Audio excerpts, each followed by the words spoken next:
Hello friends, உணவே மருந்து. இன்றைக்கி நம்ம கிச்சனில் பார்க்க போகிறது ரொம்பவும் ஈஸியான அண்ட் ஹெல்த்தியான ஒரு இன்ஸ்டன்ட் ரெசிபி ராகி தோசை. இந்த ராகி தோசை பிகினர்ஸ் கூட ஈஸியாக செஞ்சிடலாம், ரொம்ப டேஸ்டியாக இருக்கும். இந்த ரெசிபி பிரேக்ஃபாஸ்ட் அண்ட் டின்னருக்கு ரொம்ப ஆப்டாக இருக்கும். சரி வாங்க ரெசிபிக்குள்ளே போகலாம். இந்த கிண்ணத்தில் ஒரு கரண்டி அளவு ராகி மாவு சேர்த்துக்கலாம், ஒரு கரண்டி அளவு அரிசி மாவு. இது பதப்படுத்தப்பட்ட அரிசி மாவு, வீட்டிலையே நான் தயார் பண்ணது. உங்களுக்கு கடையில் வாங்கின மாவு இல்லை வீட்டில் செஞ்ச மாவு எது வேணால் நீங்கள் யூஸ் பண்ணிக்கலாம்.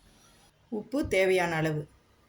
இதில் நான் ஒரு 15 சின்ன வெங்காயம் தோல் உரித்து வச்சுருக்கேன், ஒரு பச்சை மிளகாய், ஒரு சின்ன துண்டு இஞ்சி, கொஞ்சம் கருவேப்பிலை, கொஞ்சம் கொத்தமல்லி.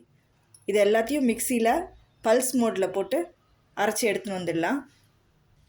இந்த மாதிரி ஒன்றும் பாதியமாக அரைச்சிக்கணும். இதை கொஞ்சம் கொஞ்சமாக தண்ணி சேர்த்து கரைச்சிக்கலாம். நம்ம ஜாரை தண்ணி ஊற்றி வாஷ் பண்ணி அந்த தண்ணியே யூஸ் பண்ணிக்கலாம். இப்போ இது கரைச்சாச்சு. இதை ஒரு 5 மினிட்ஸ் அப்படியே மூடி வச்சிடலாம்.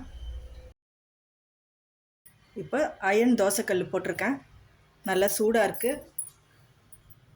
இந்த மாவில் 1/2 ஸ்பூன் மிளகு பொடி, 1/2 ஸ்பூன் ஜீரகம்.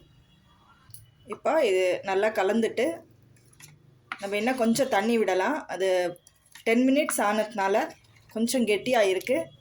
இன்னும் கொஞ்சம் தண்ணி விடலாம், ஒரு 1/2 டம்ளர் தண்ணி விடலாம். இப்போ தோசைக்கல்லில் எண்ணெய் விடலாம். இந்த மாவு அடியில் போய் செட்டில் ஆகிடும், அதனால் ஒவ்வொரு வாட்டியும் தோசை வார்க்கும்போது நல்லா கலந்துட்டு தோசையை ஊற்றுங்க. இது ஒரு 2 மினிட்ஸ் அப்படியே இருக்கட்டும். மேலே இருக்கிற சர்ஃபேஸ் எல்லாம் காஞ்ச பிறகு நம்ம எண்ணெய் விட்டால் நல்லா கிறிஸ்பியாக வரும். இப்போ எண்ணெய் விடலாம். மீடியம் ஃப்ளேமில் வச்சுக்கணும். ஹை ஃப்ளேமில் வச்சோன்னா ரொம்ப கருப்பாயிடும். மீடியம் ஃப்ளேமில் வச்சு 2 பக்கமும் குக் பண்ணி எடுத்துக்கலாம். எனக்கு ஒரு 3 நிமிஷம் ஆயிருக்கு.